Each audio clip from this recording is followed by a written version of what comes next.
اور انسان جس طرح جلدی سے بھلائی مانگتا ہے اسی طرح برائی مانگتا ہے، اور انسان بڑا جلد باز ہے۔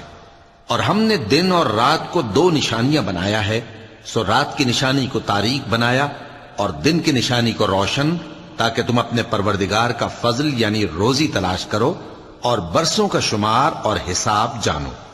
اور ہم نے ہر چیز کی بخوبی تفصیل کر دی ہے، اور ہم نے ہر انسان کے اعمال نامے کو بصورت کتاب اس کے گلے میں لٹکا دیا ہے، اور قیامت کے روز وہ کتاب اسے نکال دکھائیں گے جسے وہ کھلا ہوا دیکھے گا۔ کہا جائے گا کہ اپنی کتاب پڑھ لے، تو آج اپنا آپ ہی حساب کرنے والا کافی ہے۔ جو شخص ہدایت اختیار کرتا ہے تو اپنے لیے اختیار کرتا ہے، اور جو گمراہ ہوتا ہے تو گمراہی کا ضرر بھی اسی کو ہوگا۔ اور کوئی شخص کسی دوسرے کا بوجھ نہیں اٹھائے گا، اور جب تک ہم پیغمبر نہ بھیج لیں عذاب نہیں دیا کرتے۔